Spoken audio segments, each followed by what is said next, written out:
antropologia teológica. Nesse caso é a matéria da teologia que estuda o homem em sua composição. Nós estamos falando que ele é corpo, alma e espírito. Já expliquei para os irmãos que é corpo, alma e espírito por causa que existe uma divisão didática. Existem os que acreditam na divisão em duas partes, os dicotômicos, parte material e parte espiritual. Esses são os dicotômicos. Os tricotômicos acreditam que o homem é dividido em corpo, alma e espírito. Tricotomia, 3 partes. Dicotomia, 2 partes. Hoje nós vamos ver sobre o ser humano em seus 3 dilemas existenciais. Quais são esses 3 dilemas existenciais do homem? O homem. Primeiro, nós temos o dilema do tempo, ou seja, nós temos prazo de validade, e isso é uma angústia humana, saber que você tem prazo de validade. Você não vai estar aqui daqui a 100 anos, você não estará aqui. Se você já tem aí na casa dos seus 40, 50, 60 anos, já sabe que o seu prazo de validade é no máximo 30, 35 anos. 35 anos. Não vamos estar aqui.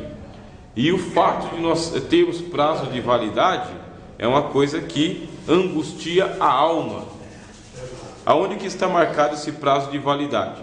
Nós somos compostos, um ser composto de células. As nossas células, elas morrem. Todos os dias, milhares e milhares de células morrem e outras surgem. Quando nós somos crianças, esta reprodução das células ela é imediata.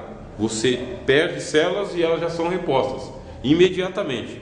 Com o envelhecimento, você vai perdendo células e a reposição ela é mais lenta, não é na mesma velocidade.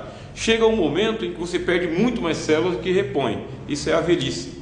Por isso que então nós enrugamos, por isso que a gente fica mais lento, por isso que a nossa visão vai ficando mais turva, a audição vai ficando menor, o movimento do corpo vai ficando mais devagar, porque não existe essa reposição de hormônios e de células na mesma velocidade que a gente vai perdendo. Não existe. Esse é o nosso prazo de validade que está marcado no nosso corpo. O nosso corpo já vai determinando para nós. Escuta, você saiu aqui da infância e você está chegando na velhice, e quando chegar um determinado momento vai haver uma falência múltipla dos seus órgãos. Teu coração vai parar de bombear o sangue, oxigênio não vai para o cérebro, a articulação não vai mais existir, teu pensamento, as ondas elétricas do teu cérebro vão parar de funcionar, você está morto. Aí eu levo você para o bom sucesso. É, né? Aí, Eu levo você por saudade. Saudade, Bom Sucesso. Lá em São Paulo lá tem o Quarta Parada e o Vila Formosa, né? Tem o Vila Alpina para quem quer ser cremado, né? Ou o Carmosina para os muito pobres, né? Aqui em São Miguel tem Saudade. Saudade, né?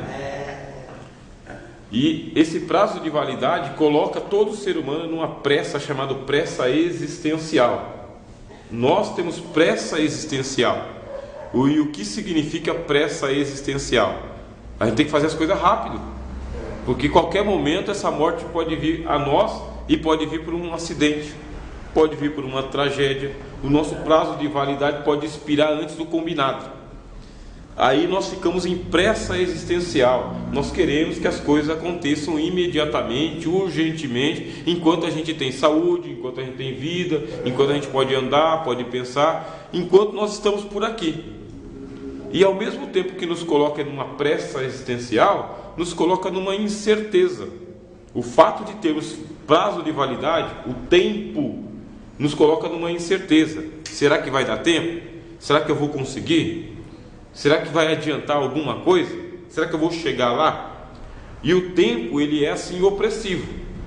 Por isso que o salmista pede para Deus o seguinte: Senhor, dá-me um coração sábio para que eu possa contar o meu tempo, para que eu possa remir o tempo, aproveitar melhor o tempo. Eu li uma frase ontem, né? Porque eu coloquei uma frase lá na internet para as pessoas colocarem as frases de impacto. E um dos comentaristas ele colocou assim: para que pressa se o final de tudo é morte? Ou seja, Mas aí não apressar, morre não faz. Morre e não faz. É uma pressa que a gente tem porque a gente acaba deixando pendências para trás. O tempo, o prazo de validade, ele é uma coisa assim que ele é de todo ser humano. É para a criança, o adolescente, o adulto, o homem, a mulher, quem vive na cidade, quem vive no campo, quem vive isolado, quem vive na comunidade. Ele é uma espécie de arma na cabeça. Faz logo porque você não sabe que hora que você vai partir. Por isso que muitas vezes o cara começa a namorar e quer se casar ali mesmo. Lógico, tem que aproveitar cada segundo, né? Tem que aproveitar cada segundo.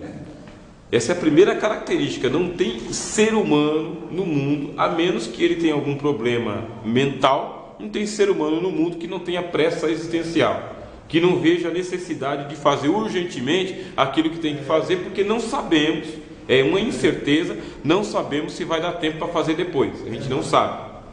O Senhor Jesus ele chega a dizer o seguinte: olha, basta a cada dia o seu mal, não fique ansioso com o que vem para o amanhã. Temos que cuidar do agora, do hoje, porque o amanhã é incerto. Até o Cristo fala isso. Até o Cristo, o que escreveu o livro de Eclesiastes, no capítulo 3, ele falou que tudo tem o seu tempo apropriado. Tendo o seu tempo apropriado, o que ele quer dizer? Faz o que você tem que fazer agora, por causa que quando chegar outro momento, é outro momento de outra coisa. Outra coisa. O apóstolo Paulo fala para nós remirmos o tempo por quanto os dias são maus. E o que é que nós estamos buscando então com a religião? Antropologia teológica. Nós queremos vencer o problema do tempo, que é uma fronteira para nós. Qual que é então a superação do tempo? A superação é a eternidade. Quando nós entrarmos na eternidade, aí nós não vamos ter mais a pressa existencial, porque a eternidade significa que lá não tem prazo de validade, você não tem um limite. Lá você está fazendo as coisas ou sendo o que você tem que ser, lá você tem que ser sem a ameaça de que isso vai acabar. Como nós não estamos na eternidade ainda, isso vai marcar o nosso passo o tempo todo. Eu tenho hora para acordar, hora para dormir, hora para levantar, hora para comer, hora para ir no banheiro, hora para namorar, hora para me entristecer, hora de ir para a maternidade, hora de ir para o cemitério, hora de ir para o trabalho. Eu estou sendo castigado pelo tempo. Inclusive, os gregos, eles contam o mito, que eu já falei para vocês aqui, o mito de Cronos. E o mito de Cronos é porque ele é o deus do tempo. Ele vai engolindo os seus filhos. E para você vencer o tempo, você tem que ser um deus, como aconteceu com Zeus, que se levantou contra Cronos, que era seu pai, o matou e o matando se tornou um deus. Se você conseguir dominar a linha do tempo, você se torna o deus da sua própria vida. Não é que você está fazendo oposição ao próprio Deus, é só uma ilustração. Aquele que domina o próprio dia, o próprio tempo, o próprio calendário, ele está acima do tempo, não está sendo sufocado por ele. O que é muito difícil na nossa sociedade, né? A gente tem uma agenda atarefada. A nossa agenda, ela é uma agenda muito curta, mas é falta de sabedoria nossa mesmo.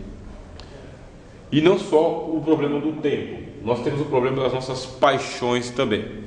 Um ser humano completo, ele é um ser humano que ele tem pressa existencial, incerteza existencial, e ele tem o turbilhão das paixões. Você não é uma árvore e nem uma pedra, você é um ser humano, um homem inclusive, que eu tenho 3 homens diante de mim. Como sendo 3 homens, aí dentro do teu peito tem um coração. Se tem um coração, tem as paixões.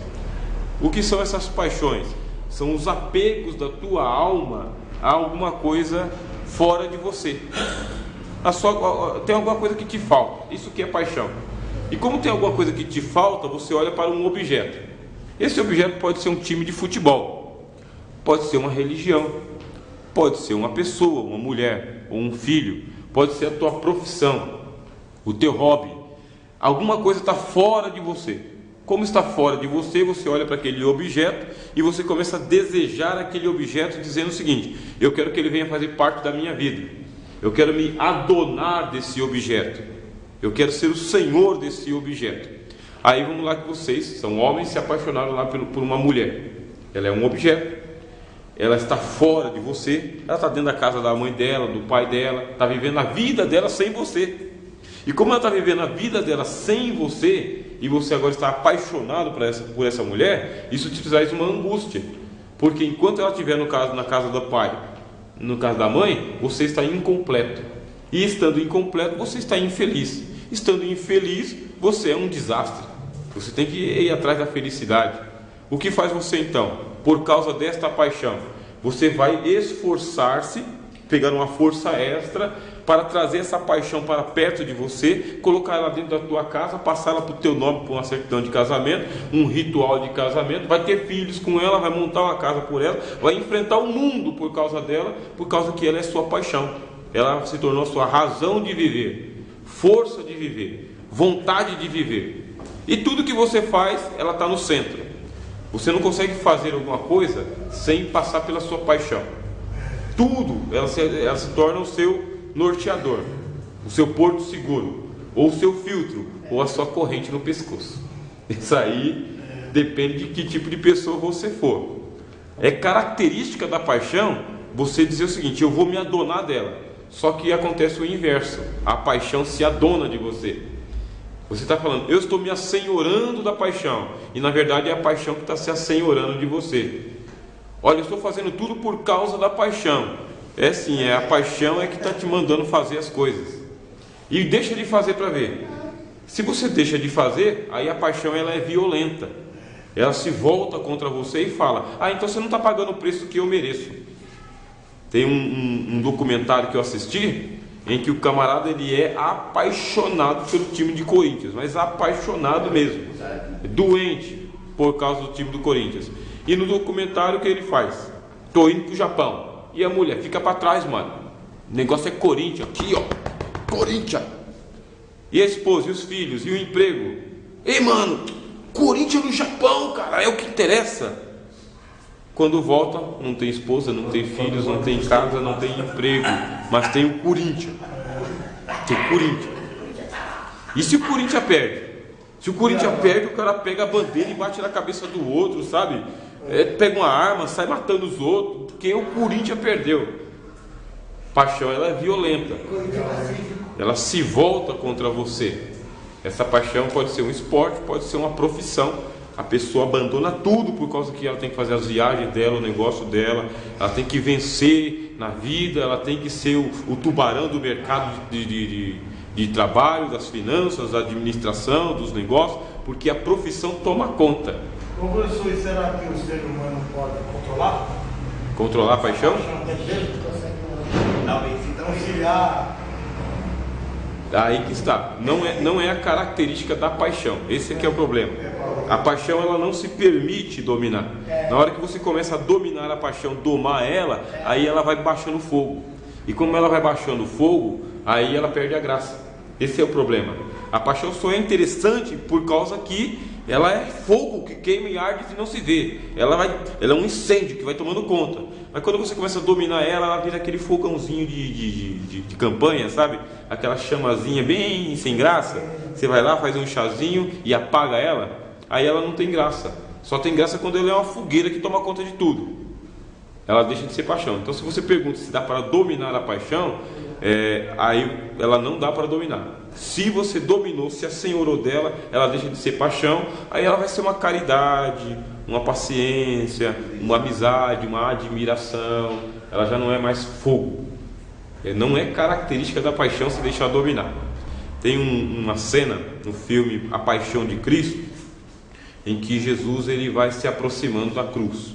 Ele cai, quando a cruz cai, o nome do filme é Paixão de Cristo.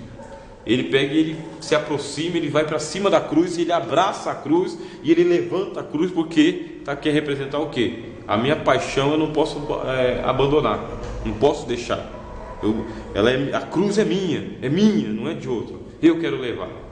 Esse aí é o símbolo da paixão. É assim. E a sua pergunta foi muito inteligente, bem inteligente. E essa resposta é a mais trágica que existe. Existe, mas tanto bagulho veio ouvir, né? Ô professor, quer dizer que o termo paixão e morte é uma linha que segue sem haver reforma. Segue normalmente Por isso que a vida é comparada com uma tragédia. Tragédia humana. Você tem pressa e você tem paixão. E se a paixão domina você, você perde totalmente sua linha de raciocínio, sua linha de vida, e perde o tempo também. São inimigos, né? São inimigos. E por fim você vê aqui no outro pé do triângulo aqui a morte. Pronto. A morte é um mistério da humanidade. Ela é uma inconformidade. Existe um poema que fala, que eu não me lembro qual é o nome do poeta, né? Puxa, acho que é Guimarães Rosa, tenho que ver se é esse mesmo. Ele diz o seguinte: morrer num dia assim, não num dia assim, não num dia tão perfeito, tão belo, tão ensolarado, com tanta vida lá fora.